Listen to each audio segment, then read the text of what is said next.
ज्ञानतिमिरन्दस्य ज्ञानाञ्जनशलाकया चक्षुरुन्मिलितं येन तस्मै श्रीगुरवे नमः। श्रीचैतन्यमनोभीष्टं स्थापितं येन भूतले स्वयं रूप कदा मह्यं ददाति स्वपदान्तिकं। वन्देऽहं श्रीगुरु श्रीयुतापदकमलं श्रीगुरुन् वैष्णवांश्च श्रीरूपं साग्रजातं सागररघुनाथान्वितं तं सजीवं साद्वैतं सावधूतं परिजनसहितं कृष्णचैतन्यदेवं श्रीराधाकृष्णपादान् सागरललिता श्रीविशाखान्वितांश्च नमो विष्णुपदाय कृष्णपृष्ठाय भूतले श्रीमते भक्तिवेदांत स्वामिनिति नामिने नमस्ते सरस्वती देवे गौरवाणी प्रचारिणे निर्विशेष शून्यवादी पाश्चात्य देशतारिणे नमो महावदन्याय कृष्ण प्रेम प्रदायते कृष्णाय कृष्ण चैतन्य नामिने गौरतिशे नमः। हे कृष्ण करुणा सिंधो दीनबंधो जगत्पते गोपेश गोपिका कांत राधा कांत नमोस्तुते तप्त कांचन गौरांगी राधे वृंदावनेश्वरी वृषभानुसुते देवी प्रणमामि हरिप्रिये वाञ्छा कल्पतरुभ्यश्च कृपा सिन्धुभ्येव च पतितानां पावनेभ्यो वैष्णवेभ्यो नमो नमः। जय श्री कृष्ण चैतन्य प्रभु नित्यानंद श्री अद्वैत गदाधर श्रीवासदि गौरभक्तवृंद। हरे कृष्णा कृष्ण कृष्ण हरे हरे, हरे Ram Ram Ram Hare Hare.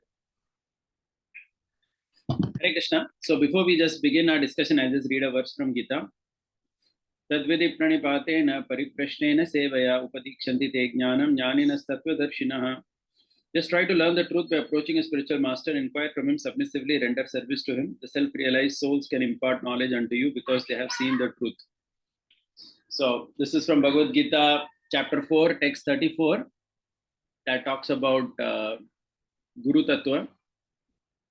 So, today I wish to speak on the recent happenings that has, taken place within our movement, connection with this, being critical of Swami Vivekananda and the fallout of that. However, we will not restrict ourselves to the issue, but rather we will try to broadly see why such things happen. Because, such things have happened in the past on various other issues as well. I'll give some examples also. And they will certainly continue to happen in the future as well. And I believe this is partly or largely because we have a particular understanding of Guru Tattva, which we try to implement, because of which, we may land up with certain issues confrontationally like this. So Vivekananda, the incident that happened with Swami Vivekananda being criticized is just one example. But this can happen again with different other people, different other issues. Fundamentally, we don't understand why this happened. Okay, so that is the focus of our today's discussion, right? So, just to give a background, we all know that Amogh Lila Prabhu, he, kind of openly confronted certain statements of Vivekananda and his life. 3 things he spoke about. We will talk about those as well, but later. Spoke about Swami Vivekananda eating fish, etc. He also spoke about a couple of statements of Swami Vivekananda. One is that football is more important than reading Bhagavad Gita, and brinjal is more important than tulsi plant. He quoted these 2 as well openly, and said that if somebody says like this, then we need to confront him or whatever. Right. So this is basically what was there in the video. And then subsequently, we know that when another ISKCON functionary, who is actually not direct authority per se, is a vice president in some other place, but he issued a notice saying that, this person is banned from 1 month for preaching, etc. Right. So this is what has happened. And interestingly, another thing to note is that no official ISKCON person, whether it is a GBC or any proper ISKCON authority, has not commented anything on this. You may have observed no GBC or person in that ladder has said anything about this at all. Why they didn't say, we will discuss that as well. There is a reason for it. And also the media, that's very interesting. In the media, in the social media, there are various things that are happening, which is where we would like to begin with. For example, there is one handle in Twitter, which has several thousands of followers. That person, what he has done is he has taken all quotes of Prabhupada on Vivekananda and Ramakrishna and he has put it, saying that this is what the ISKCON people actually believe. And meanwhile, even many other secular publications like the print, for example, they have said that even though ISKCON has tried to ban Amogh Lila Prabhu for speaking like this, but actually that is ISKCON's view.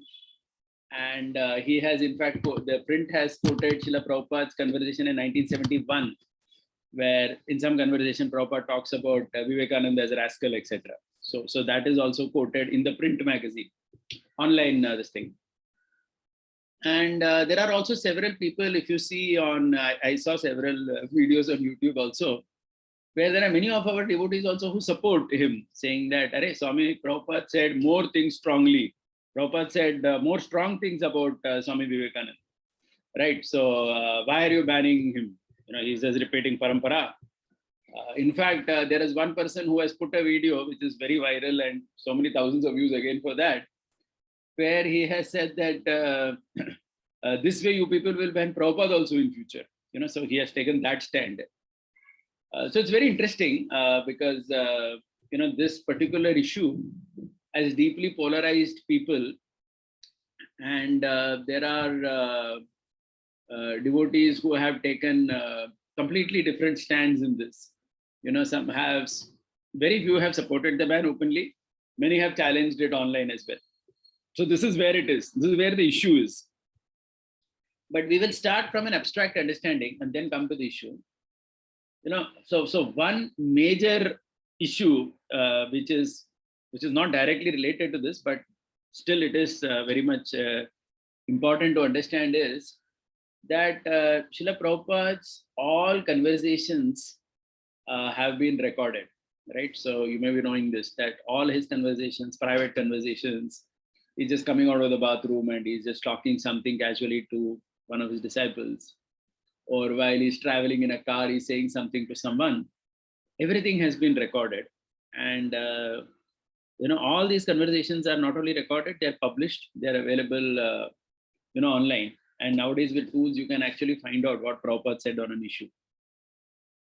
This itself is going to be a very big challenge, I believe, because what happens is, it is actually unprecedented in our history of Vedic teachers, etc., where some teachers, every point that he said, anything that he said on any issue being recorded and being published like this. It's actually unprecedented. If you think about it, there is no prior example to this. Okay. Now what happens here is, so this is one issue. I'll talk about this more. Another related point is most of Prabhupada's disciples, as we know, initially they came from a Western Christian, Judo-Christian background. And in their background, especially if you see the Protestant background of Europe, Germany, etc., they make their teacher into a divine person. Okay, so for example, in the Protestant, if you see even among the Catholics and the Protestants even more sharply make this point that Jesus is not just their teacher, he's a divine person. And if you just accept him, you are delivered, and he's the only person you have to accept. That exclusivity is very strongly there in the Western world. And most of Prabhupada's disciples also who initially came to ISKCON, they came from that background only. Right? In fact, almost all of them came from that background. So that's why sometimes we hear these concepts like you just have to preach what Prabhupada said. You just have to repeat that only. So for example, people feel that if Prabhupada said something about some issue, that is the opinion that we should also have. Okay, now, if you just think about it carefully, it has never been like that actually, right? Like for example, so first of all, let's make it very clear. Srila Prabhupada as an individual, he certainly had a right to have an opinion about somebody. Just like all of us have opinions about someone, right? We all have opinion about politicians and so many people. And we say it also to our near and dear ones. We may speak our opinion to our family members. We may speak it out. Okay, so Prabhupada was also a person, who had his own, who had his opinions about certain people, which 100% he had a right to express. But again, we need not think that because we are followers of Srila Prabhupada, I must have the exact same opinion, about that person. If Prabhupada had that opinion, same opinion I should also have. Are you trying? I hope I'm being clear about this. So that means, uh, if Prabhupada had a particular opinion about Ramakrishna or about Swami Vivekananda, etc., it is not necessary that I should have the exact same opinion. I may have or I may not have, and that's fine. Okay, these are, please note, not some eternal spiritual tenets. Okay, so for example, when Prabhupada is saying Krishna is the supreme personality of Godhead and we have to surrender unto him, that is not just his opinion, right? That is what the Shastra says, and he is part of the Brahma Madhva Gaudiya lineage where he is speaking those essential truths. So that's a different matter. There I cannot say, no, I have my own opinion. Krishna is not supreme personality, Ganesh is supreme personality. Then I can't be a disciple of Prabhupada, right? I can't be his follower. But on so many worldly issues, I can have a different opinion, and that's fine as well. It's not anything contradictory. It's never seen like that you should have exact same opinion on all issues like your spiritual master. Okay, this is first thing. Okay, so this is not limited to this issue. On so many other issues also. So just like I was just, somebody had forwarded me a clip where someone is asking Prabhupada some kind of informal conversation only, it seemed like, about politics, whether devotees should get into politics, etc. So Prabhupada said, no, we have nothing to do with all this politics. We are interested only in Krishna. So Prabhupada says like that.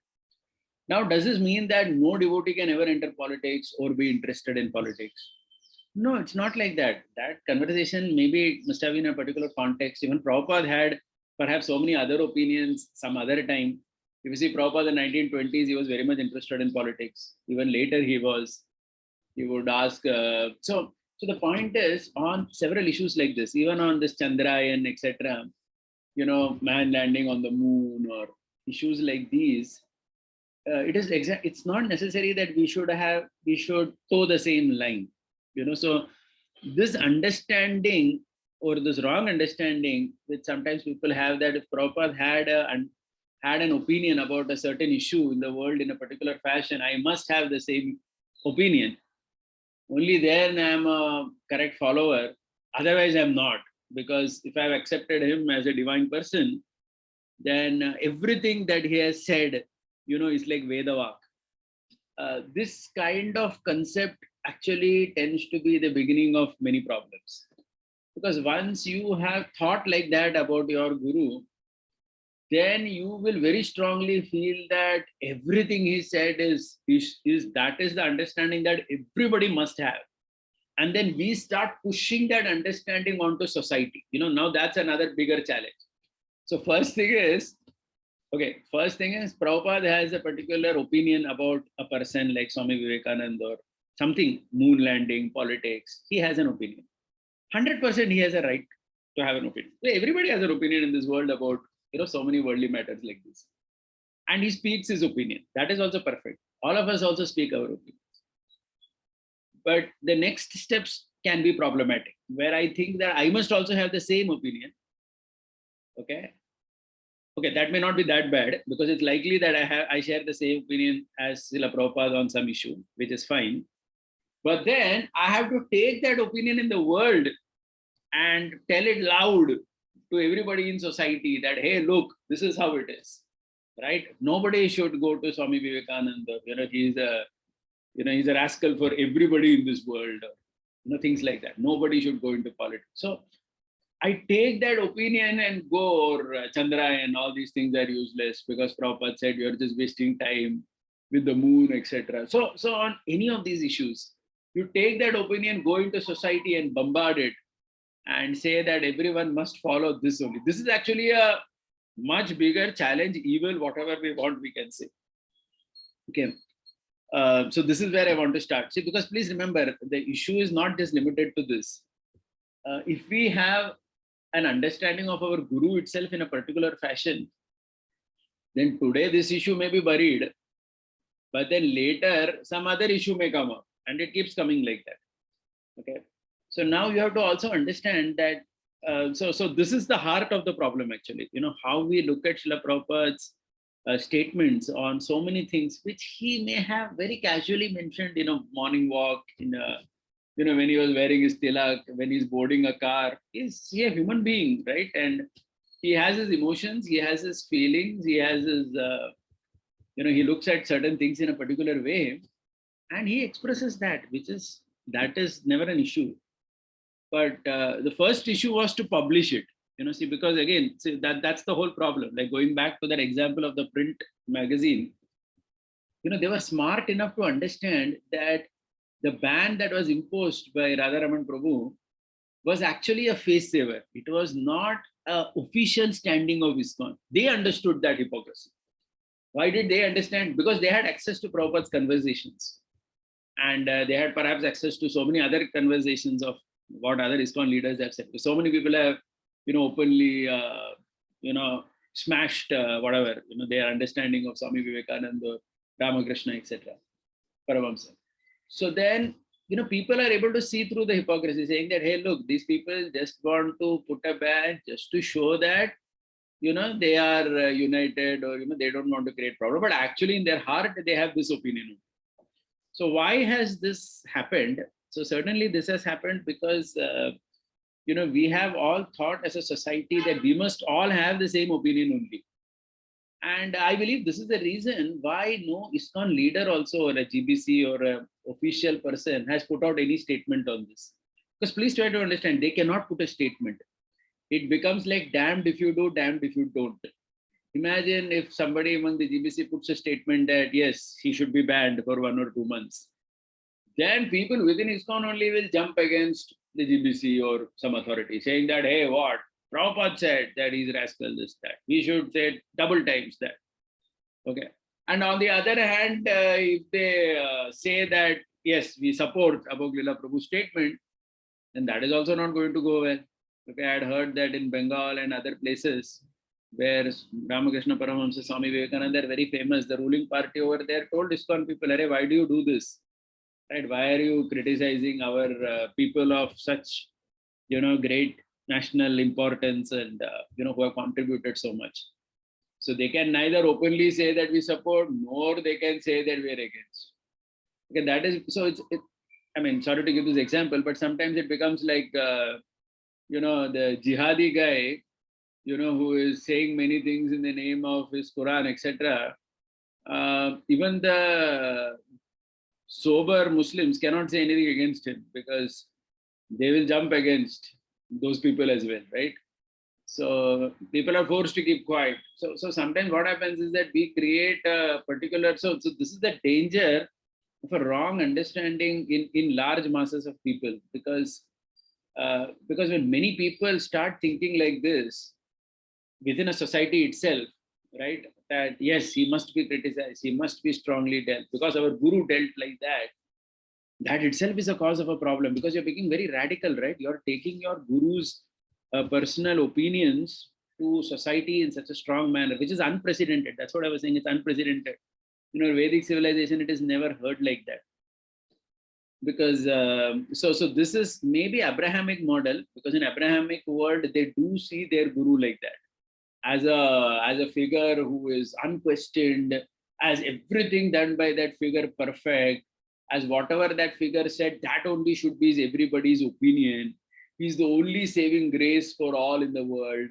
This kind of, it is from this kind of mindset that we develop such an understanding. But actually, if you see in the Vedic system, education, like if you see the Taittiriya Upanishad that talks about it, right? Sahana vavatu, sahano bhunaktu, saha viryam karavavahe, tejasvina vadi tamastuma vidvishavahe, om shanti shanti shantihi. That means the guru and student are both students only, right? The guru is saying that we both are learning. It's not that I am teaching means I am perfected. No, it's never like that, right? So guru is part of the flow of parampara, of knowledge. You cannot, we talk about Ritvik philosophy. There is actually a hard Ritvik and soft Ritvik. Hard Ritvik is to think that what the Ritvik philosophers of the Bangalore temple, etc., say, that Prabhupada is the only Diksha guru for everyone. That is like hard Ritvik. There is also soft Ritvik, where you freeze all teachings or all things with what Prabhupada said and say that that is it. You have to stick to that only. and nothing that he did not say you can incorporate, and all what he said about any issue, you need to accept it in totality. So that also becomes Ritvik only, because you don't want to see the flow of knowledge only. You want to freeze everything so strongly over there. It actually becomes a very big challenge, right? So, so this is actually coming, as I said, so much from the Abrahamic psychology, which is actually a danger. Okay, so that's why I was saying, more than this issue of what has happened about Amogh Lila Prabhu criticizing Swami Vivekananda and the fallout of that, this is the issue. That means, how do we look at Srila Prabhupada's statements on so many matters, and how are we going to educate our people to view those statements? So in my humble opinion, we have to educate people that yes, Prabhupada had a right to have opinions, right? Just 1 second, I have to close this window. Just give me a second.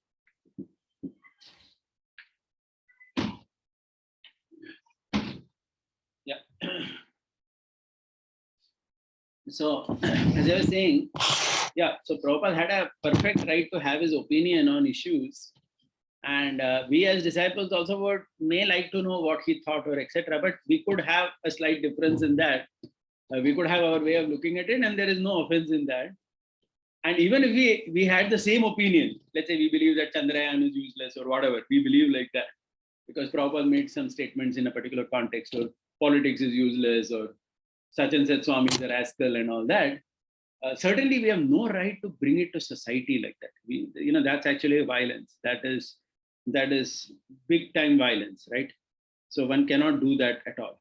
And also another interesting point here which I wish to make is, it's very interesting that many of our people like Amogh Lila Prabhu and so many others in ISKCON also, they openly criticize Vivekananda or so many others for eating fish, etc.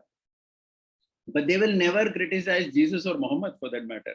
Right? Jesus also cooked fish and he gave his followers, but we will never question that. We will say, no, he was a lover of God. He was there. We become extremely secular, and we want to say that he was a preacher, and that's how we present it, right? The philosophical Jesus that we present, that he was giving the perfect path to people, and there we will not dare to do such things, right? Or with the Islam, etc. There one will not do. So this again is a big contradiction, because you will only try to question people of the Hindu society only, because you don't have guts to question someone else. Another point which I wish to make before we go ahead in this discussion is that in our sampradaya, in general Vedic sampradaya, if you see, right, the role of Diksha Guru was never maximized to such a point where literally every breath, every word of his becomes of global importance or absolute importance for you. Okay, so just to give some examples, if you read Chaitanya Charitamrita, so many people you will see that their Diksha Guru is not even mentioned, like Nityananda Prabhu. We don't even know who his Guru was, right? Like Vishwarup, the brother of Lord Chaitanya, he also had taken initiation, but nobody knows only from whom he took initiation, not even mentioned. Right? So many people like that, Raghunath Das Goswami, so many are there. If you see in the Chaitanya Charitamrita, many times their Diksha Guru or even sometimes their Shiksha Guru is not mentioned so much, right? They just suddenly appear in the pastimes of Lord Chaitanya, and they interact with the Lord and so on and so forth. But so much is not mentioned about that. This also goes to suggest that this whole idea of how you look at Diksha Guru, of course here Prabhupada is not at least our direct Diksha Guru, but Param Guru, Param Diksha Guru, like that. But how do you look at, are you going to look at it in this particular fashion, that every statement he made, you live by that? As I was saying, this is unprecedented. It has never happened like that. And many of us believe that this will bring, just like it brought this challenge in recent times, this controversy, it will bring many such controversies in future also, because he has said so many things about so many issues. And if you're going to take all that issues like these and just repeat it like that, saying that we have to repeat Prabhupada, so I'm going to repeat those statements, then that becomes violence, because these statements also were in context. So now coming to Swami Vivekananda himself, many of his statements, I was actually reading an article about why he said football is more important than Bhagavad Gita, reading Bhagavad Gita. So there is an article of one quite a learned person, he has put it up. He gave the whole context. He said that there was one boy who had come to Swami Vivekananda to learn Bhagavad Gita. And it seems Swami Vivekananda told that boy that you should play football and become strong and then come and learn Gita. So that boy, it seems, told Swami Vivekananda that what is the connection between football and Bhagavad Gita? Right? These are completely two different things. So Swami Vivekananda tells him that no, first you have to be physically strong because the Gita talks of Swadharma, it talks of action in the world.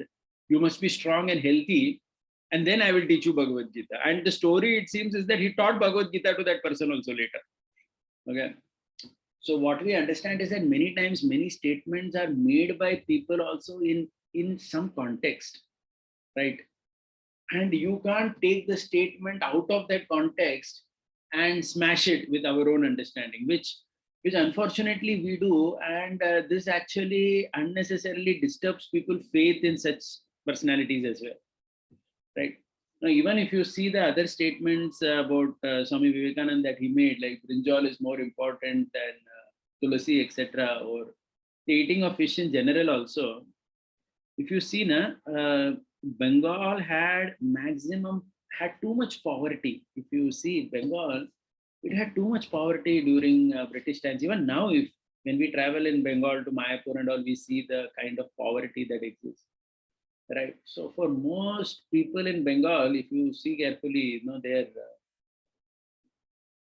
their food is naturally rice that grows there, and because there are a lot of rivers, they get fish, and that becomes the most easiest source of protein and food for most people.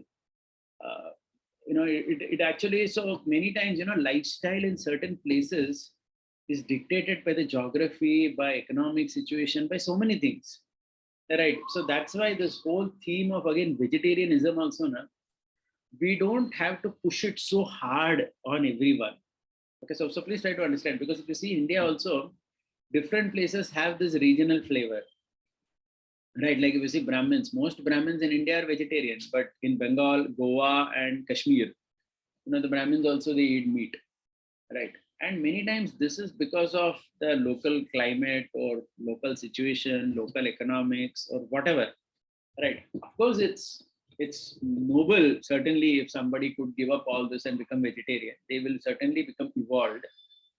But that will be something, even if we want to speak to somebody, it will have to really be done one-on-one and not as a public class to millions of people. When the fact is that in Bengal, 98% people even today eat meat and fish only. Eat fish, right? They do eat. Whereas in Maharashtra, for example, 40% people are vegetarian.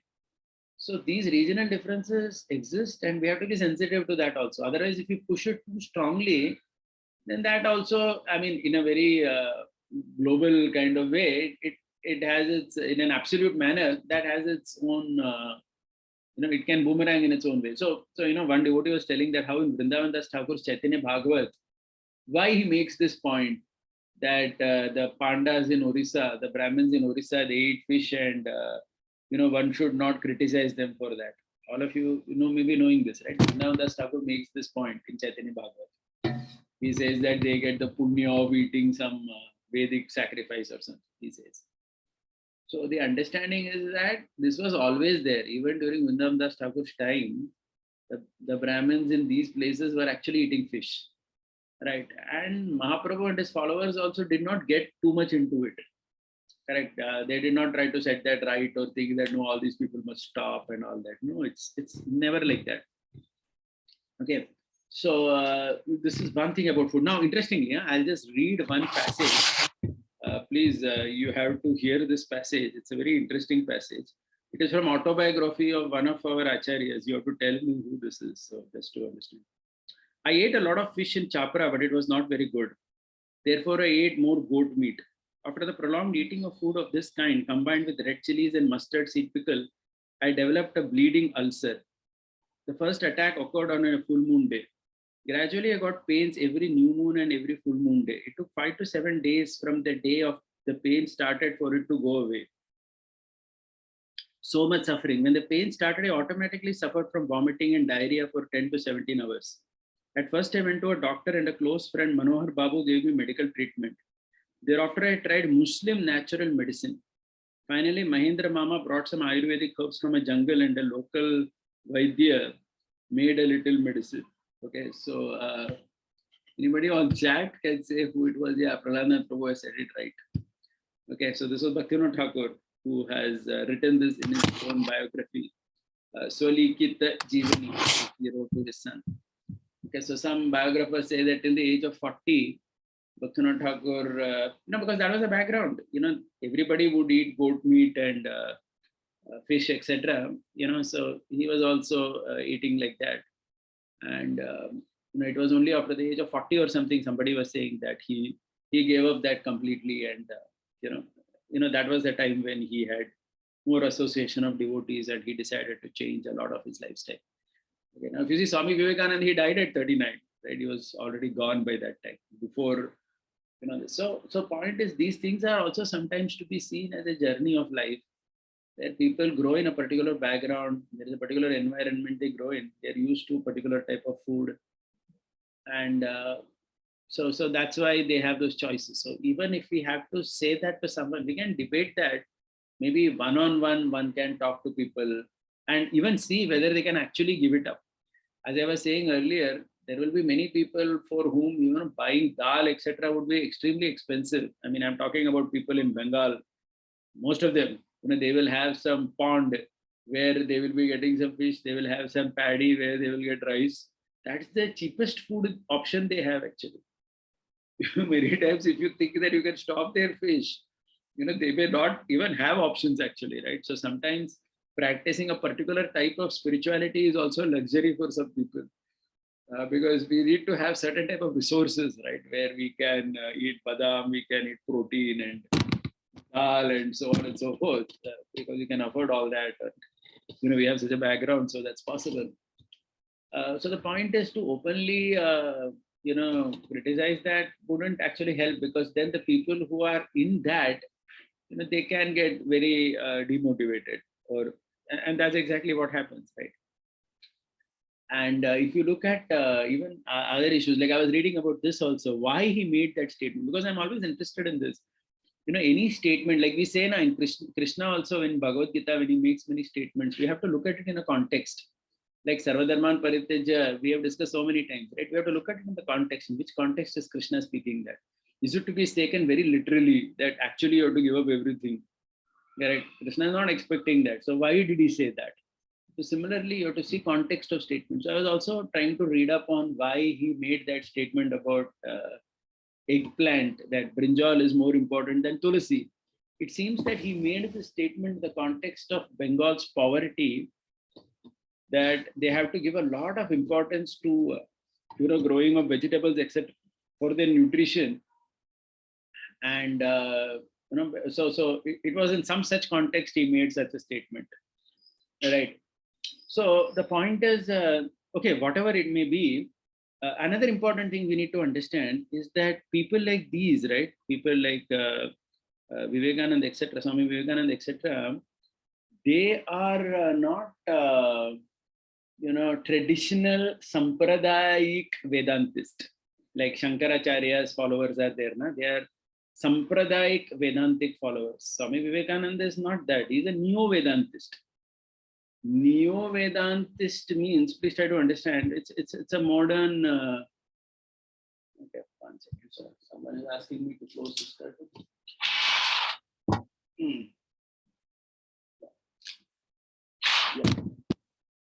Yeah, so he's a Neo-Vedantist. Neo-Vedantist as in, he used his understanding of Vedanta to mainly go into social service, right? So if you see, today in the world, Swami Vivekananda or Ramakrishna, they are actually inspiration for so many people, and it's, in fact, many people who follow Swami Vivekananda, or who have appreciation for him, they may even not even know about these statements or this aspect of his life, right?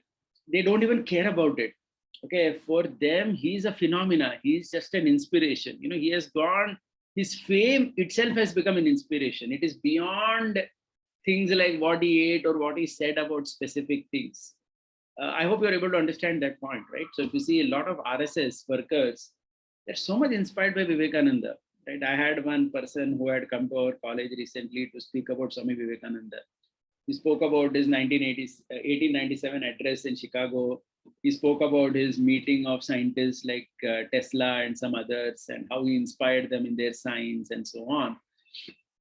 Right. So he has become a beacon light to many people to sacrifice and do something good in society. Okay. So we have to also sometimes look at people, their legacy, much more than some things that they did or said, which actually pale away and become insignificant in terms of the effect that they have had in people. In fact, many people who admire Swami Vivekananda or Ramakrishna Paramahamsa, they may not even know exact statements that they made. That is not important only now. Correct? They have now gone beyond all that, and they are just using their personality as a source of inspiration for them to do good in the world.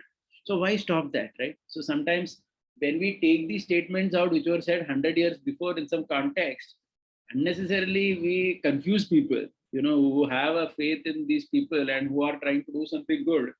Even they get confused that why this person, why as to was he really like that?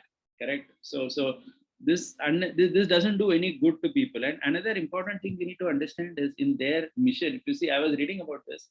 It was Swami Vivekananda who established the Ramakrishna mission in 1897 after he came back from Chicago. And if you see the way they are structured now, they give a lot of importance to social welfare, and rightly so, because they have seen that India has, especially Bengal in those times, had too much poverty, and people had to be helped at physical level. And that is how they came up with these slogans like Manav Seva, Madhav Seva, etc. Now, many times, we get into a very philosophical debate: is Manav Seva, Madhav Seva, and so on. But their goal is also not that. They just want to say that they're using that as just a statement to say that, come on, engage in service to humanity. And that is perfectly fine. That is reconcilable with our Bhagavatam and Bhagavad Gita also.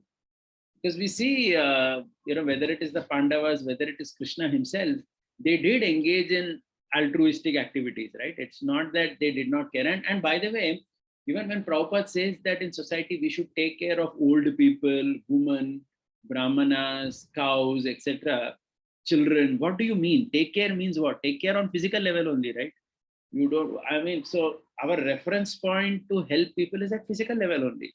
Even you like some devotee, you have friendship with some devotee, you want to give a gift, you will give some dhoti, kurta, something at the physical level only, you will end up giving something.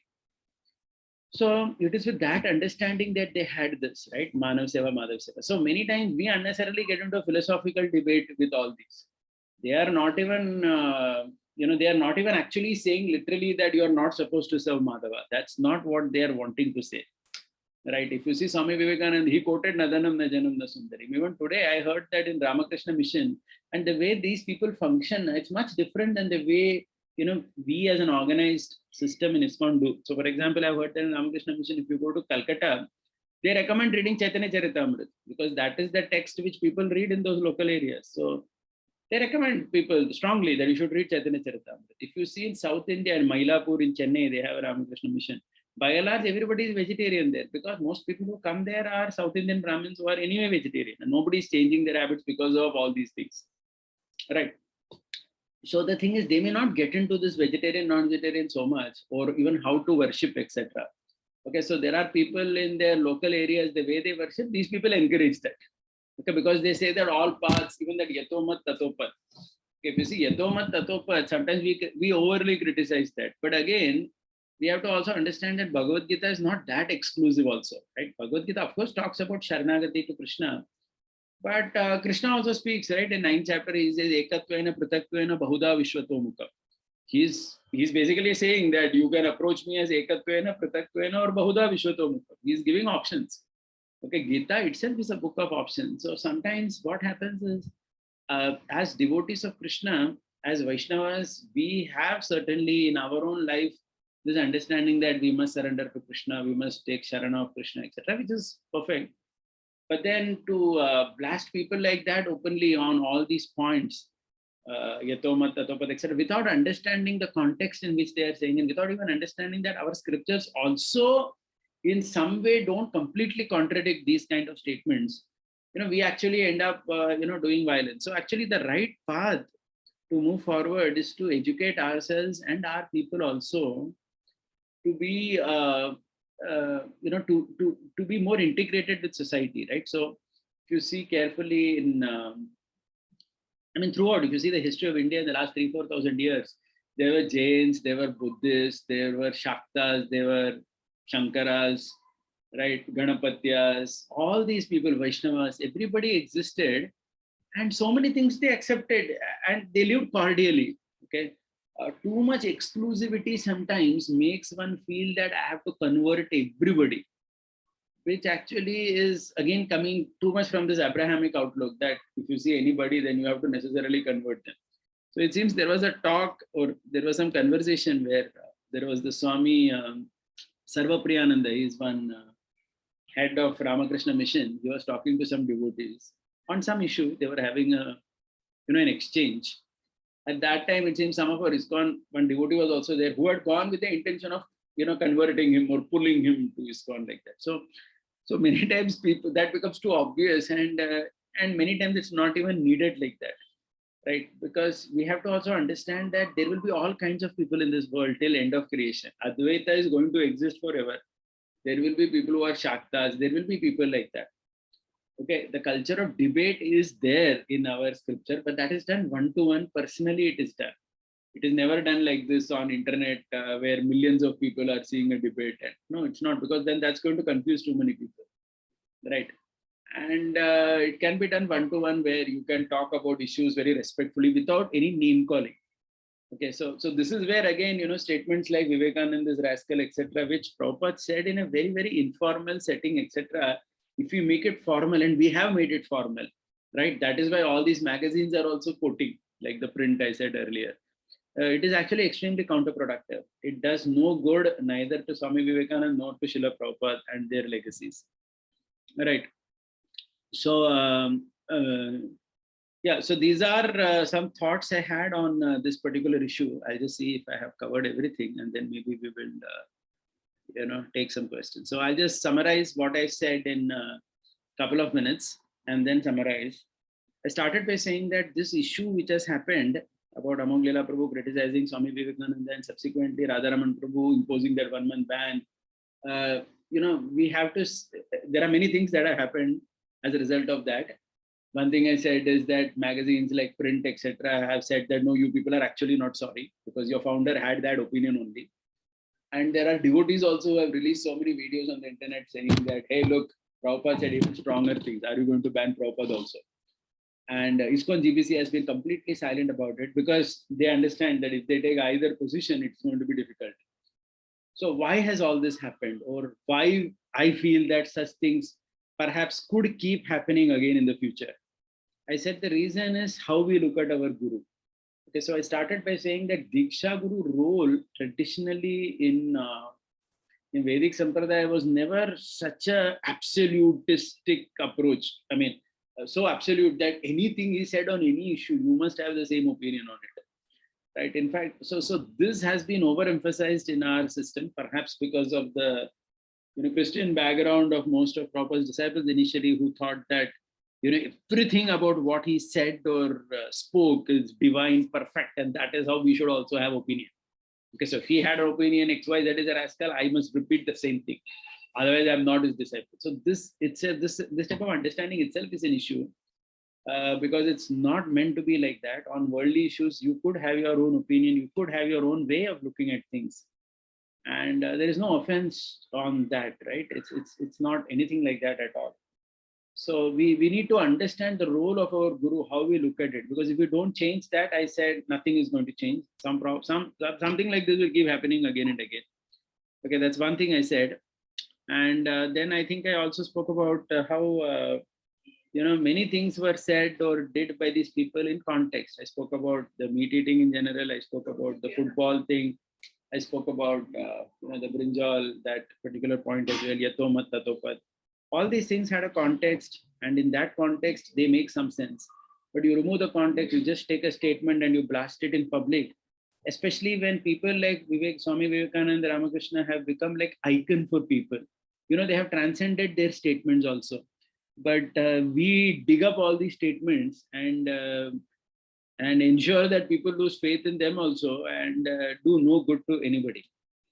Okay, so these are some thoughts I had on this issue. Yeah, so maybe we can have some questions if any. Let me see. Yeah, who's our hand? Okay, Hare Krishna. go ahead, please go ahead. Guruji, my question is, first some comments and then question. Organization as a necessary evil, this is a very fantastic case of the evil part of it. We may not have experienced it till now, but the problem where too many people who come into the organization but may not necessarily have the maturity as they grow into the organization, as they interface with the rest of the world. So this is the evil part of the organization. We have never seen it blast upon our face than what is happening currently. Second is, one thing is we get benefited by the organization, but because of some limitation of Kali Yuga and organization the way it is, organization becomes a burden on us. A few things which someone in the organization has done, and that person is considered to be the face of the organization, and we also happen to have some affiliation with the organization, we have to bear the burden of his inconsiderate talks. So two things may happen. Those who are not that strongly with Prabhupada, by such instances, they may decide to move on from this. Better to stay away from such a controversial organization. Right? So how to preserve their faith? That is one question. Who in all their sincerity, they want to follow the path of Prabhupada, they want to take on some Vaishnava practices, but at the same time may get super disturbed because they are new. And second is, all those whose faith may not get shaken because of such statements and because of such controversy, we still have to deal with the world. So what is the positive way forward for those people? For one category is whose faith may get shaken, who are new into this organization, and those who have been for some time, faith may not get shaken, but will have to interface with the world. What should be the behavior for these two? Yeah.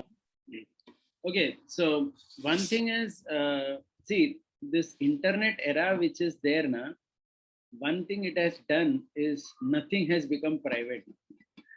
Okay, everything has become public. Okay, so this is what has happened due to internet era. No statement or no comment of anyone is a private statement. Everything has become public. And because of this, it becomes extremely necessary for our people to ensure that they are very careful about their speech, right?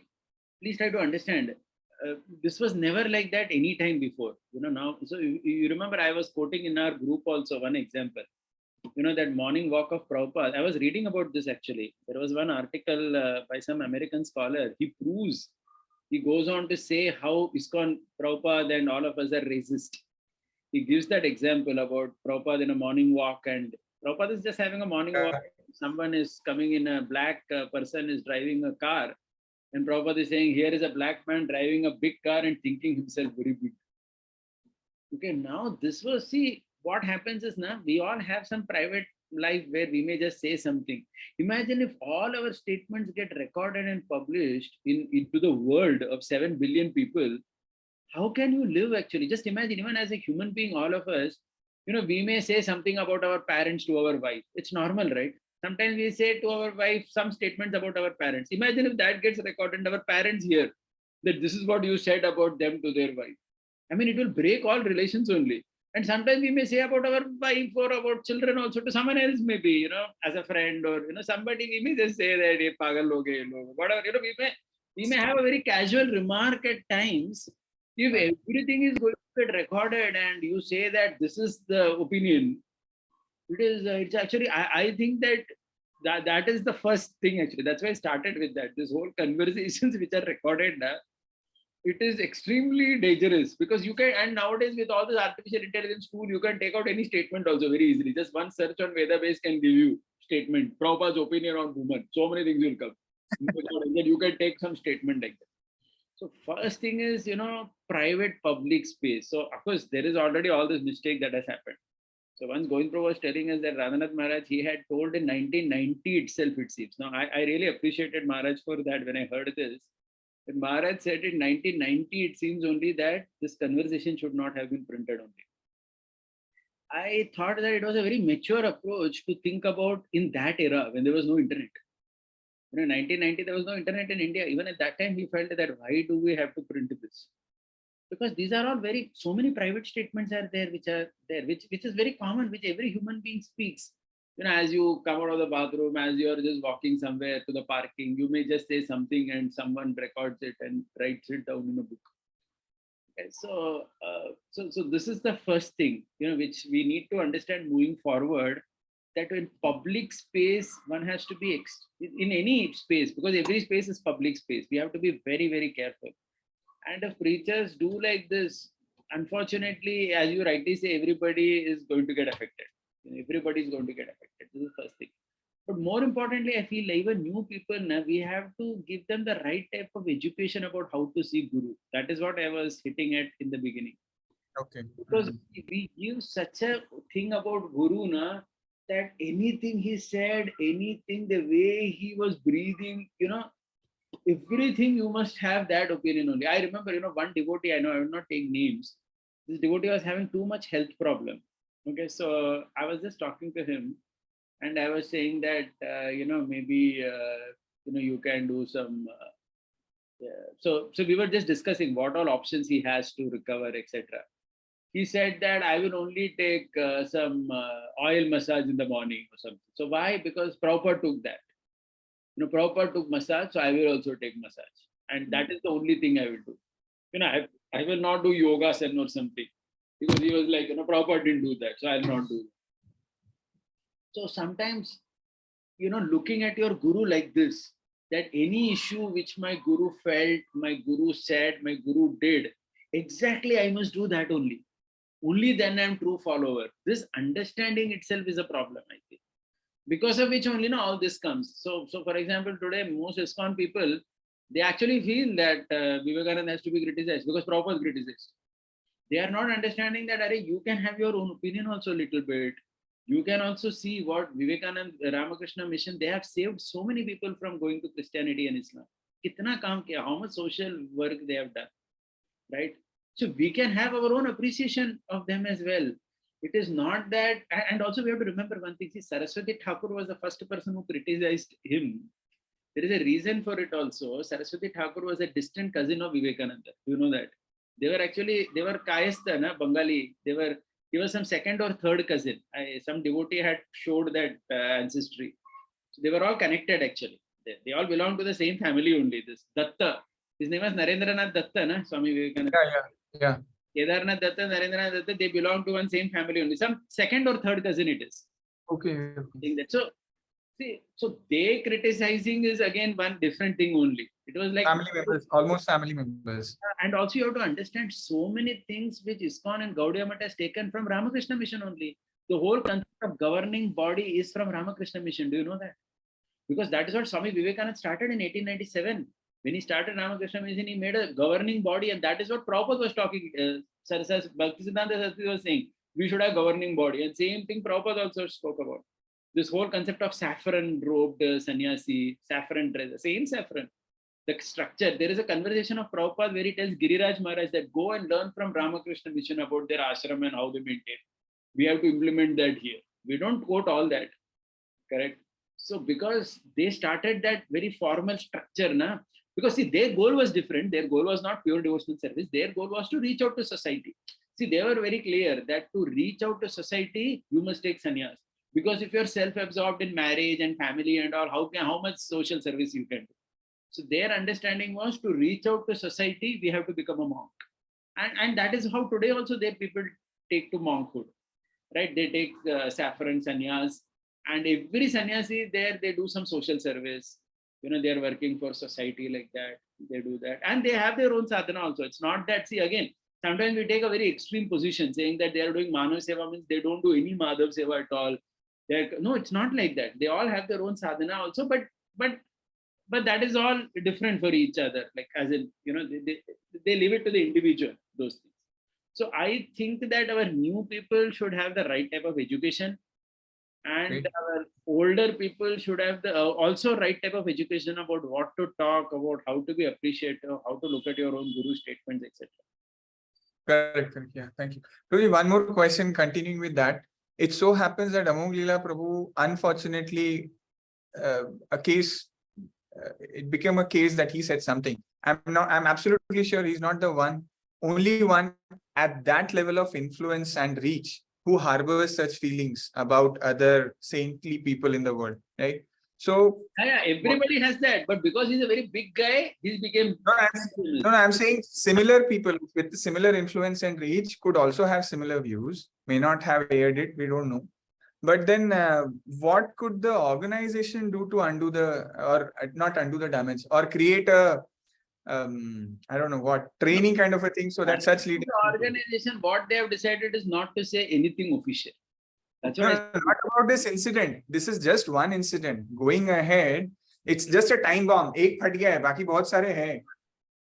So that is why they'll have to understand how they will deal with Prabhupada's statements on several issues in public domain. Unless that is the elephant in the room. Like Chandrayaan.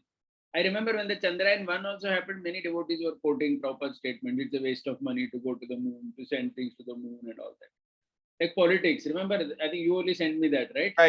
Yeah. So somebody is asking Prabhupada that what is your opinion about joining politics? No, we are not interested in politics. अरे कौन सा context में Prabhupada ने बोला? क्यों बोला? इसका मतलब ये है क्या nobody should join politics if you are a Prabhupada follower? अरे but you are taking every statement of Prabhupada on so many simple issues, so absolute level, then that's a big problem. I mean, so many. I can tell you so many actually. So there is one where Prabhupada speaks to one Grasta. He's having, I think, 3 daughters or something. And the 4th is also a daughter. Something like that happens. And Prabhupada says, why no dasas? We should have more dasa than dasi. See, it is a very, it's like he's like a grandfather and he's talking to someone and they are laughing about it. But when it is quoted in a text, it becomes a very serious thing. Na? It becomes like gender biased and chauvinist. Are you getting the point? Yes. Super dangerous. In a context actually as a chauvinist comment and so on. That's a challenge. Usually that generation was very different. When I see my grandfather's generation, they are using some bad words and it was very common. So this word that Prabhupada keeps using, rascal, casual. It was a very casual word in those days. Now it is seen as a very offensive. Then when it comes in print form, then it is very strong. Like this print magazine which printed it, Swami Prabhupada in 1971 says Swami Vivekananda is a rascal. This is very, it does no good to anybody, neither to Swami Vivekananda nor to Prabhupada, because in print, some things look more serious than they actually are. Like, right? Yes, right.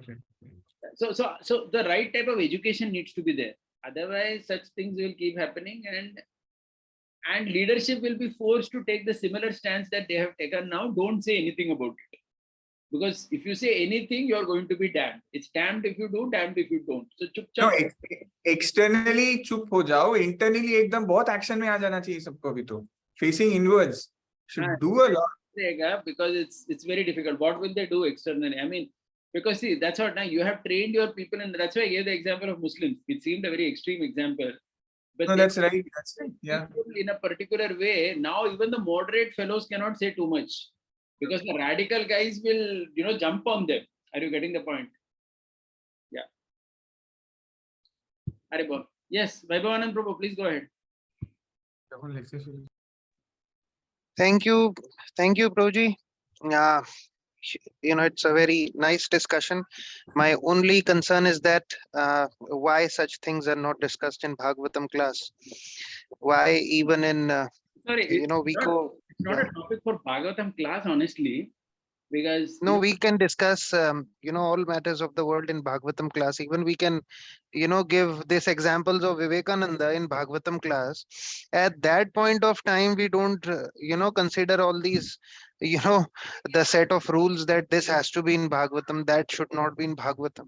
But as soon as it comes on, you know, criticizing our own people or seeing our own faults, we say this is not in Bhagavatam class content. no, it certainly it should be spoken. It should be spoken in smaller groups like we are speaking now here. A small group, we all know each other, so we are speaking. It should be spoken in smaller groups. It should be. We should think about it. We should also try to see positively what these people have done. When I was trying to read up about this Ramakrishna mission and Vivekananda, even though I personally have never gone there, honestly, in my life, there was no need to. But still, there is, we can actually appreciate so many good things that they have done. Why not? And that's the point I was saying. You're appreciating, we're ready to appreciate Jesus Christ. We're ready to appreciate all of them. But these people we will not appreciate. I mean, that is too much for me to take, honestly. Are you getting the point? Our people will never be against them. There we will say, no, everybody, they are all, in fact, even in our device nowadays, we have a slide, all religions are equal, where we say that, in Sanatana Dharma, we are calling it prem. In Quran, they call it ishq. Like that, there are a series of words we have put up in the, I think, 6th session of device. To show that we are all equal and all that. So there we have equality. But with someone like Vivekananda and Ramakrishna, who have actually worked more for Sanatana Dharma, so many ways, there we only see the difference. Oh, you said Mano Seva, Madhav Seva. Not Yeah, actually, Prujit, this kind of a thing I think has come because we focus more on swindlers and less focus on saints. we will not call those people swindlers. See, that's the point I'm saying. Yeah, that is. Only will see unity. Okay. You understood? There we are all because there we are afraid. How to confront those people? They will come to fight with you. So there, with Abrahamic people, you will be very, very polite, and you will say they also love God. Their concept of ishq is same as our concept of prem and all that. So there you find equality, but here you will not. So that is a big hypocrisy actually. That is not Actually, there are statements of Srila Prabhupada which says that Muhammad did a great service to God and all these things. So because of that, when we discuss, so nobody allows us to say anything against Muhammad. I said I have read Life of Muhammad.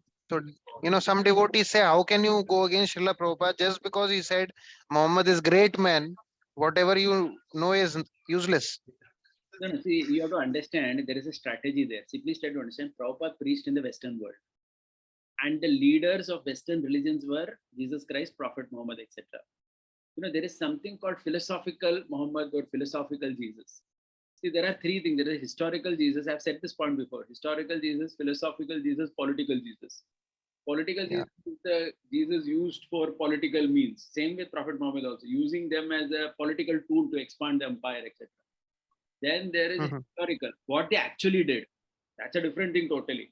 And there's this philosophical idea of Jesus or Muhammad, where they are spoken as pure devotees and all that. And many times it is done as a strategy. When you are in the Western world dealing with Western people, if you go there and say that your gurus are all bogus, that doesn't work. So please try to understand, Prabhupada mainly did not preach in India. He preached to the Western world. Among 5,000 Prabhupada's disciples, other than 10 or 15, everybody was Western disciple only. So for Prabhupada to criticize Indian saints was easy. There was no contradiction only, na? Because none of his disciples came from that background where they had any appreciation for any of these people anyway. But they had a lot of appreciation for Jesus Christ and Muhammad. So if you go against them, that will be counterproductive. So I think Prabhupada did a brilliant thing in that context. But you have to understand in which context are you sitting? You are sitting in India preaching to Indians right now. Correct? You have appreciation for these saints like Vivekananda and Ramakrishna. So you should be more sensitive and not criticize these people, and rather it's okay to criticize those other guys, which have anyway even been criticized by Chaitanya Mahaprabhu, who said that, right, to Chand Kazi, that the compilers of the Western religions were all ignorant and they were full of defects. He said that. But that, so are you understanding the point? So Prabhupada did right strategy, but now repeating it is terrible, because you are preaching only to Indians, even in the Western world. Where are so much for the Western people in any case. Are you getting the point? Mhm. It's mainly Indians, Yeah. the Indian expats who are only devotees in ISKCON, right, world over, increasingly. I'm not saying not at all. Mhm. Very few Westerners come. Yeah, agree. Just another point, Proji, about this Chandrayaan. Actually, uh, you know this, this whole thing of moon landing and all. This actually is not just by Prabhupada. This is, we have Shastric model as well. So, and Prabhupada also did not understand completely. That's why he had to refer to other scholars of, from Madhva Sampradaya, Shri Sampradaya. And Prabhupada did not give much commentary over in the fifth canto of Srimad Bhagavatam also, because Prabhupada just could not gather, I mean, how this model looks like. Later devotees worked and come up with the model, and that's how we are presenting. So this moon landing controversy is not just just because Prabhupada said nobody landed on moon, but it is quite Vedic thing, and this is something I think we should actually pitch in and agree with Prabhupada. We just cannot disagree from Prabhupada on this, because it has Shastric references. No, no, It is not just a random statement. I'm not talking about that moon landing of 1969. I'm talking about current Chandrayaan and all that. See, what Yeah. happens is our people take that statement and apply it in a global context. That the whole moon expedition itself is useless. Our ISRO scientists even sending to Chandrayaan, that is also useless. Are you getting the point? They extend Mm-hmm. beyond levels which is not to be done. I'm not referring to the 1969 incident. What is Mm-hmm. I agree with you that many people in America itself had doubts about that movement. That's a different issue. Yeah. I'm talking about currently what is happening. That means you Mm. continue to see everything. See, my point is simple. As a follower of Prabhupada, is your idea about spiritual master that every issue you will see in the world, you have to remove some statement of what Prabhupada said and look at it only from that? So ISRO Mhm. are sending Chandrayaan, right? So as devotees of ISKCON, are we what is our opinion on it? Are we supposed to feel happy that our Indian scientists are doing good work, or are we supposed to quote Prabhupada's statement that in that context that all this going to the moon is a waste of time? So all these people are sending things to the moon is just a waste of time. Is that our opinion? Are you getting my point? Mm. Mhm. Mhm. That becomes a challenge. So I'm using that to say that I'm not talking about the 1969. That's a different. Yeah. Okay. Thank you, Proj. Hare Krishna. So I'll just tell one thing, one incident which happened. There is a school run by devotees in Nigdi.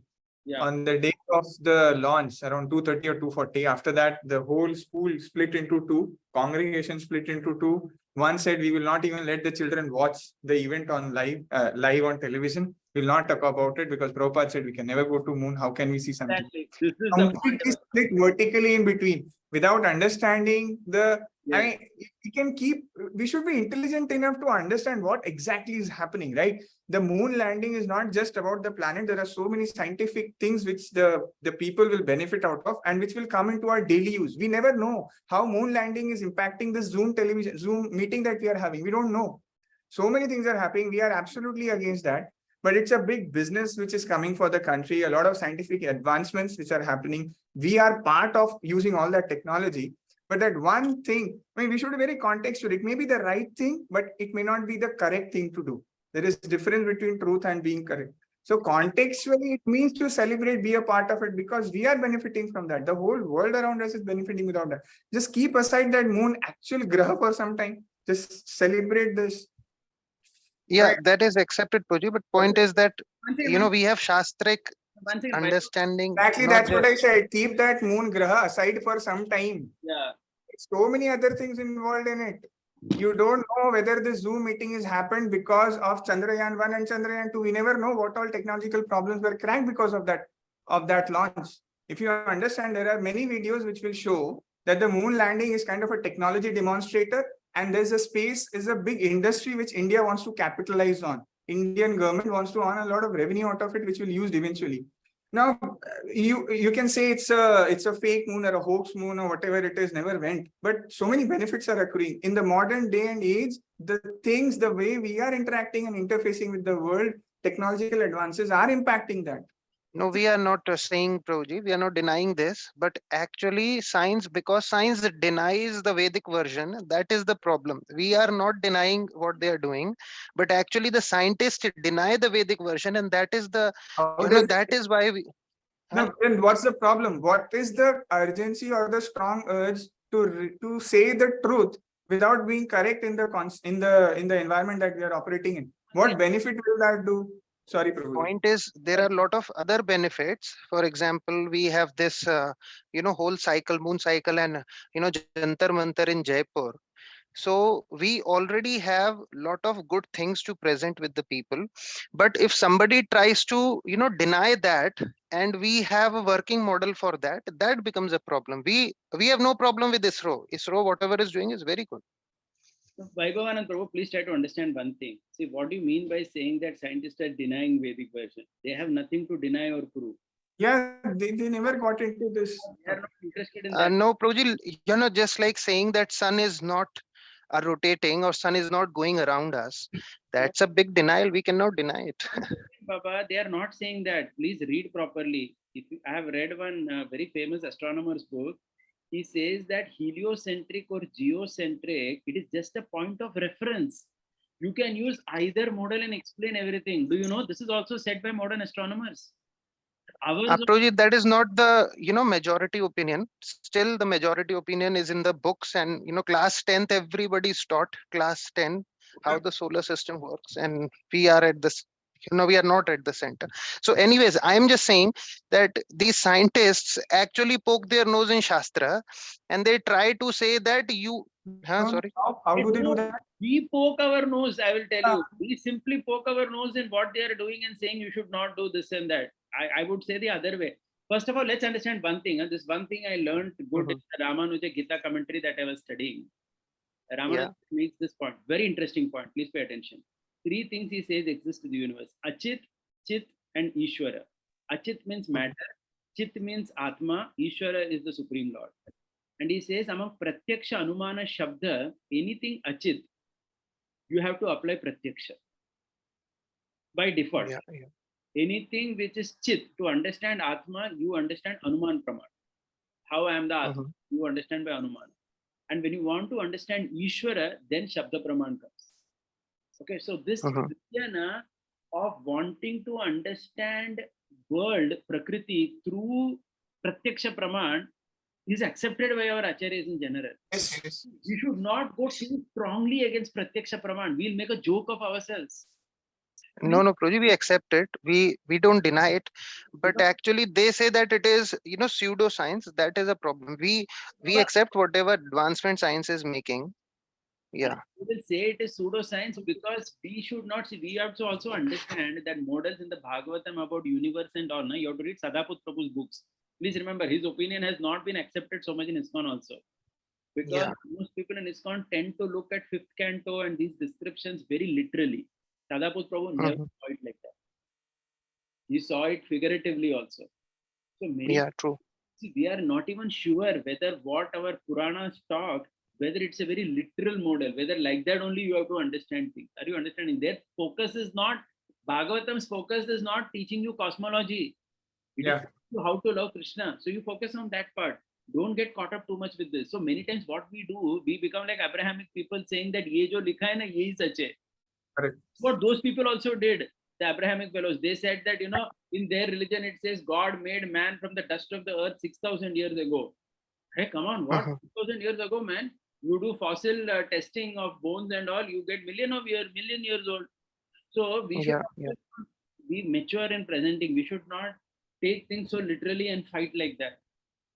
And please understand, Pratyaksha Praman has to be given its due. Yes.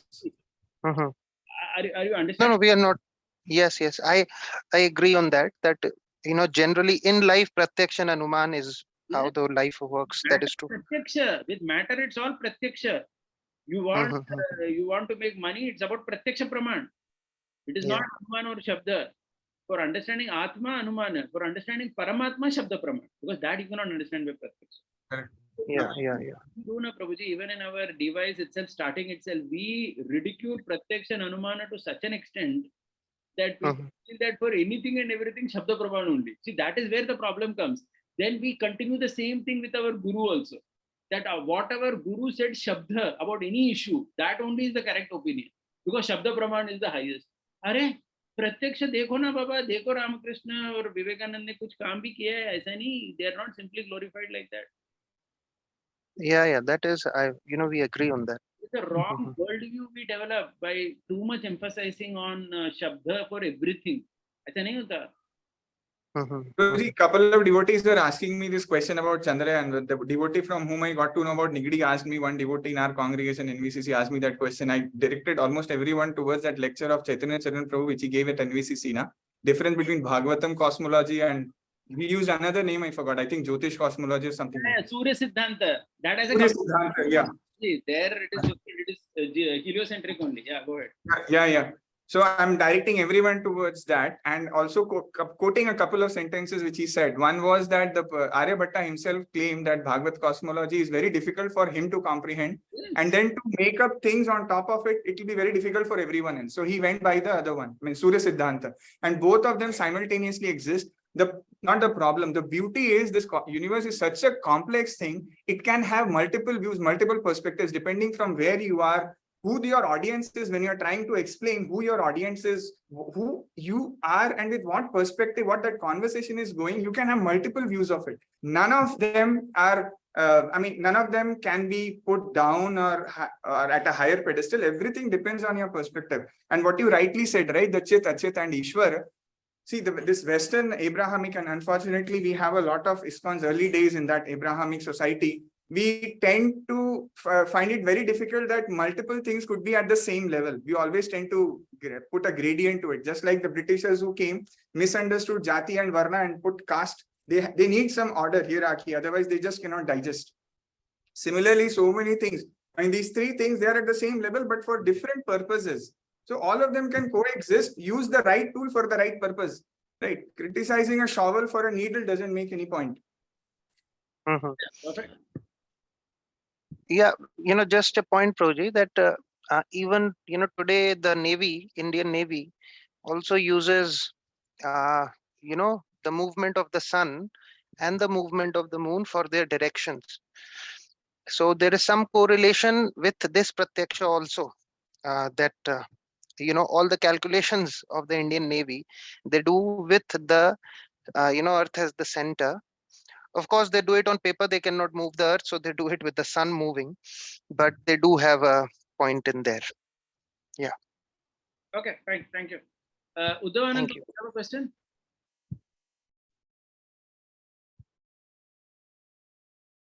So your hand up. Okay. Is there anyone else who had a question? I thought I saw one or two hands up. I'm not sure if they're still up there. Yeah, Deepti Mataji, please go ahead. Prabhuji, it was not a question, but there's a very senior devotee in Vrindavan ISKCON, and Mataji used to criticize Lord Shiva a lot. So, and then when people tried to make her understand on the messages, she used to shame them. So then I unfollowed her just not to do any offense, because we grew up. What I understood from this is that because they were laymen, we grow up with gods in our houses. Nobody has to teach us about Bhagwan and Puja part. We see it from the birth. Our journey starts with a Havan in our homes. But what I understood is because they were laymen and they had no concept as such, so they were only introduced to Krishna. But I used to feel bad that time, that criticizing Shiva and calling him servant from such a senior person. I did not know how to, so I just unfollowed her. So in such situations, we can't do much. So it is just an observation that what other thing we can do? I don't think we can make them understand. Yeah, there is no need to. So sometimes it comes from this idea that everybody has to give up Devata worship like that. But it is not. And of course, criticizing demigods directly it's offense only. So this is a problem. This is coming out. This exclusivity is the issue actually. See, exclusivity is the heart of the issue. too much when we are exclusively driven that this is the only way, this is, everybody else is wrong, everyone is fallen, demon, and this and that. This thought itself is a very dangerous thought, actually. Anyway. 2 words should be banned in ISKCON: demon and devotee. Yeah. Okay, yeah. Uddhavanand Prabhu, you had something? Yes, Prabhuji. Yes, Prabhuji. I was having one question. So I was actually having question in relation to this Vivekananda aspect, but more at current stage. So, for example, we see there are many contemporary societies along with this con. For example, this Sadguru is there, and some others are there. So many times, what happens is there are some people who are good donors for us, and they are doing some services also for our temple. And when we speak with them, so that time they, bring in these topics like what about this Sadguru, and he also is good, and that also is good. So for such people, honestly, I don't know. So those who are not contributing to the society, it's very clear. We just don't speak about these controversial things with them and keep distance from this. But those who are contributing, those who are giving donations, those who are doing this. So what I feel is it's my duty to give them the correct knowledge. That's what my understanding is. But at the same time, we have a society also, and I don't know how that person will react, and if he stops the donation only, or if he how to say, responds in a negative way. So so this causes a confusion to me at a personal level, how to deal with this. So what should be the right action? See, first of all, you can speak about all these people in private, never in public, not in a class. Okay. Second thing is, in private, it's better to debate on an issue rather than person and name calling. So if somebody says something, Sadguru or some other person also, you can always, even if whether you know or you don't know, you can ask the person to bring up some point that he has said or something, and which this person feels strongly about, or he has a doubt about it. And then you can speak about it from the Vedic version, what it is, without offending or directly name calling the person, but at the same time talking about the issue. So that is always fine. That is perfect. That is not a problem. Are you understanding the point? So Yes, Prabhuji, I understand the point. So basically, what happens that uh, so such people, it's sometimes very difficult to explain them philosophically, because they then show the faults at our philosophy also sometimes.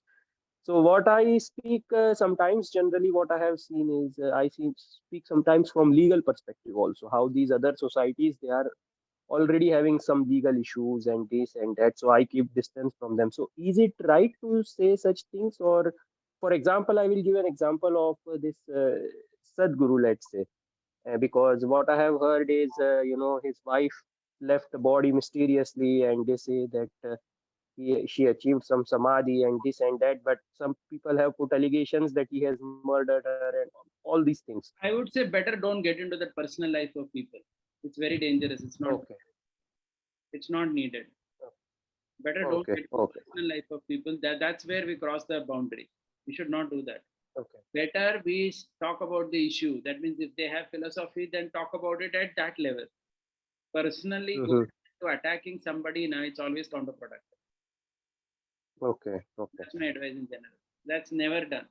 If you see the Vada, there is one very interesting book, Radha Vallabh Tripathi. I'm reading that on Vada, the science of debate, how you debate with people.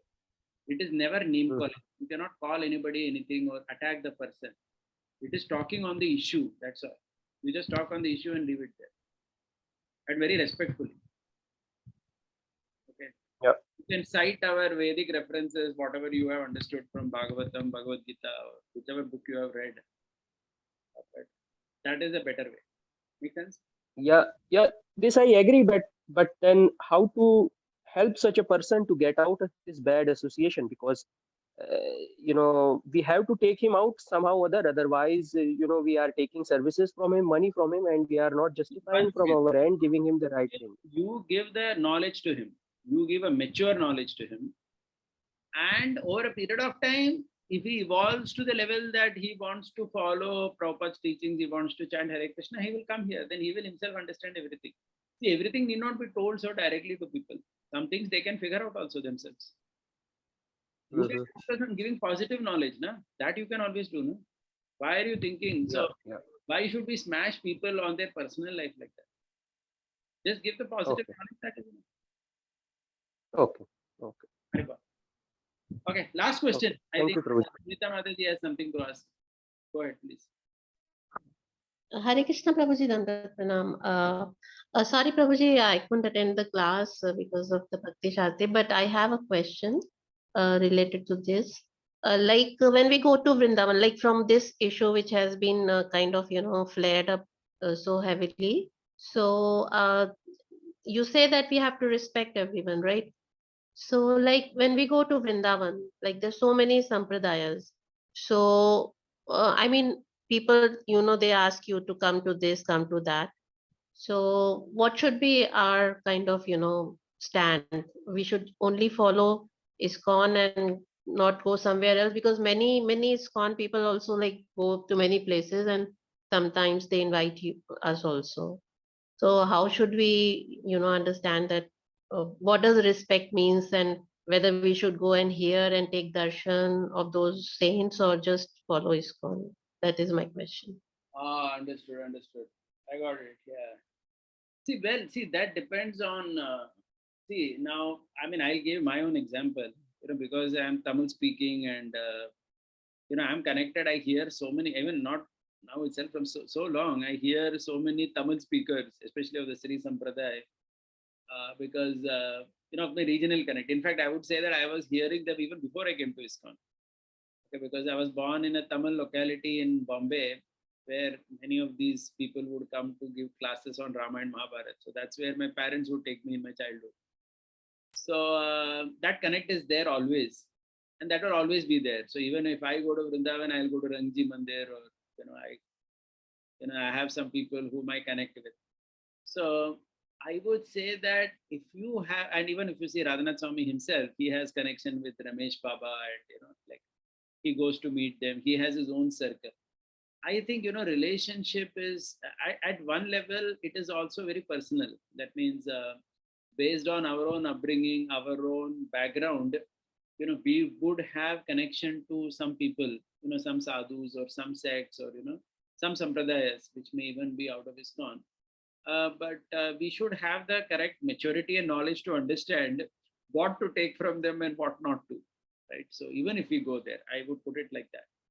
That even if we go there, so I hear Sri Vaishnavas frequently. So, but I know exactly what to take from them, and maybe what aspect which they may speak, but maybe I may not be following that, because I'm not initiated in that sampradaya. Correct. So like that, right? So we should, if we have that distinction, then there is no problem. But if we don't have, we are like, yahan gaya hai to matlab everything what they say or what they do, this is only correct. So sometimes people get swayed away completely. So I would say that this a lot depends on personal maturity of a person. Does that make sense, Mataji?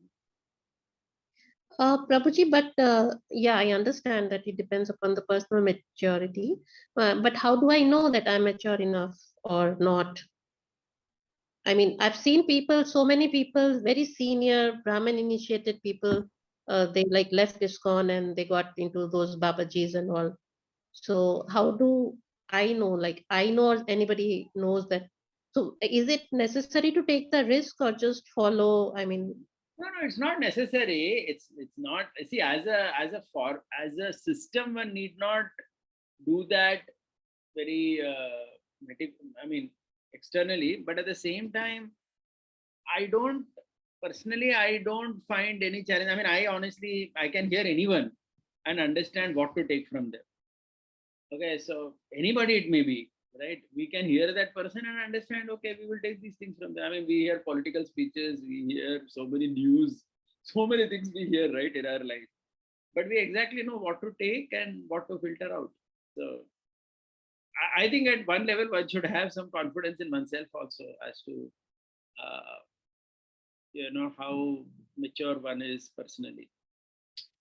If one is not so sure and if one feels very unsure, then maybe keep that very restricted. But like I have seen like Maharaj himself, right from even before his ISKCON days, he was connected to all the sadhus in Vrindavan, right? Are you understanding my point? Yes, He was Prabhuji. connected to so many But, people.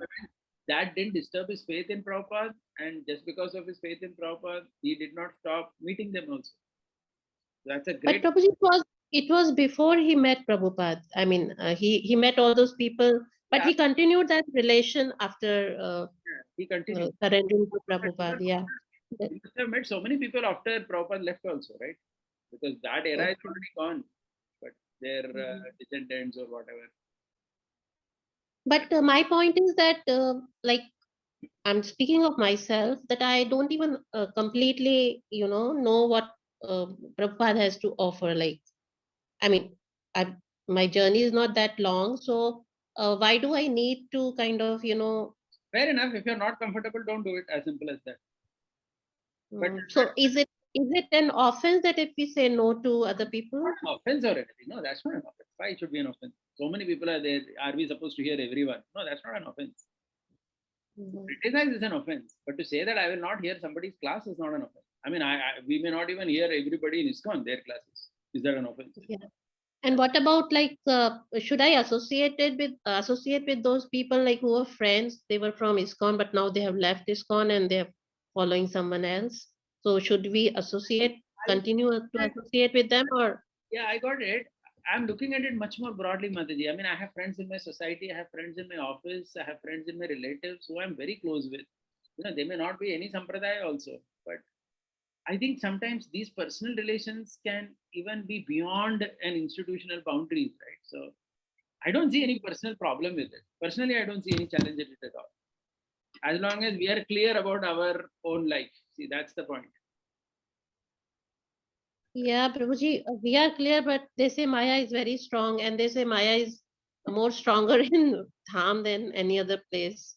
So, like that, I mean, is there any need to take the risk or just follow? Just because I've heard that as long as you are under the pillar of Krishna Balaram temple, you are safe. Even Bhakti Rasamrita Swami Maharaj said that.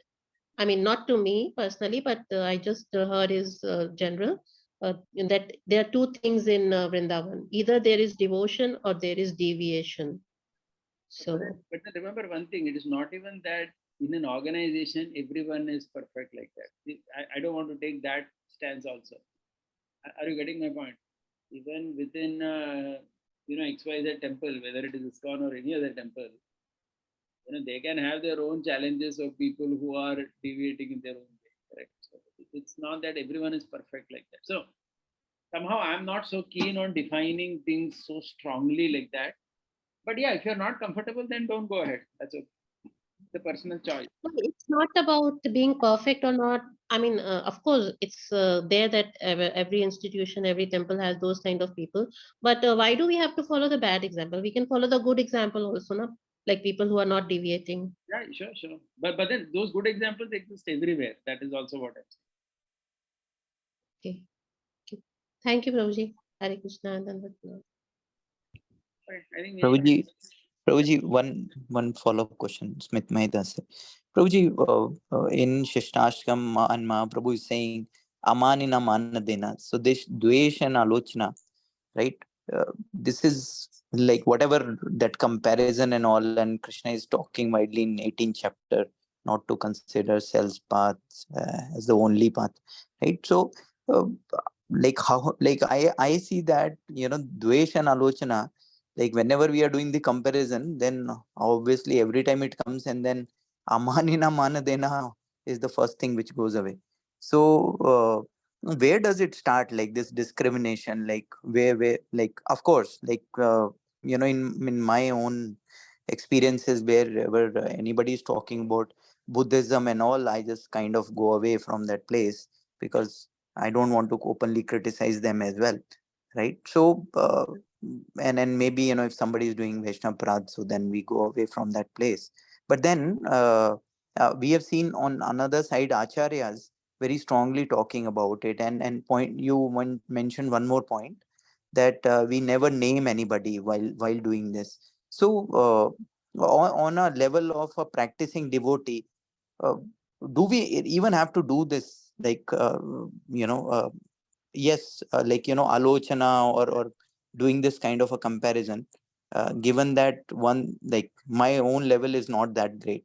So how do we see it? Like, because sometimes when people all around are doing this, it starts getting into oneself as well, right? We kind of get into the flow, and after some time, if somebody close is there and he's usually doing it, then one starts to self do it as well, right? Criticize people. And I've seen that in our own society, ISKCON society, and even in the job circles also. If there is a person who openly criticizes, he will keep on talking bad about others, and we are very close to that person, then we also get. So how do we actually shield ourselves, and where do we start discriminating? Yes, okay, I need to now do this as well. I need to call out the wrong things. How do we actually assess that point? Generally, what our people say, which has a point, is that sometimes a preacher has to make these distinctions. That's what they call Uttamatikari, Madhyamadikari level. That means at the level of bhajan, you need to be Amani Namanadin. That means you have to respect even an ant, what to speak of anybody else. But at the level of preacher, when you are telling people, or when somebody is going on the wrong track, your student, etc., or your son, then you have to chastise him. Then you have to show the differences. Then the difference, because Veda Abeda, na? So there is an Abeda, there is also a Veda. So you have to bring the Veda, especially the discrimination, especially when you are trying to trying to protect someone from going on the wrong path. You have to say that, hey, look, this path is not Yes. good. Try to come on this path. So for that reason, one may do this business. Mhm. Then sometimes what happens is, so that has to be done very carefully. Okay. And that can be done very respectfully also. So that is why in our tradition, typically there was this concept called Vada. You have to read that actually. I'm repeating again. Okay. There's a book called Dada Vallabh Tripathi on Vada. Very nice book. He has compiled what was the tradition of Vada. Vada means debate in India. The debate is never done by name calling anyone. It is done never criticizing. It is done challenging the concept. Purva Paksha, Uttara Paksha. That is, you challenge the concept which is spoken and you debate on that. No, but it is not person. You never attack the person. That's why somebody asked a question about, someone's personal life, his wife died and all that. You should never bring those things out. So that's not the point. We are not here too much to go into the personal life or what the person did and all that. We are talking about principle. So Purva Paksha, Uttara Paksha. So there you criticize. So Vada is again, otherwise it becomes Jalpa, etc. We can sometimes do that. So it's a very interesting thing, how to speak, how to even debate your point. So Vada is, that's why, Krishna says, na, among all arguments, I'm Vada, he says. Because that's the most refined way of, presenting something. Okay, so Okay. there you need to be critical of an approach, not a person, approach, Purva Paksha, correct? Someone impersonalism is the goal of whatever, and you want to establish personal God as the topmost. Where you may find loopholes or criticism in that theme which he's saying, that impersonalism is the expression of God realization. So you will criticize that, but you will never criticize the person. So that is never done. So that becomes name calling. That actually degenerates Vada to a much lower level. One should never do that. So, Okay. so you need to know also how to debate with people. Thank you, bro. Yeah, we'll end now. Thank you very much. Srila Prabhupada ki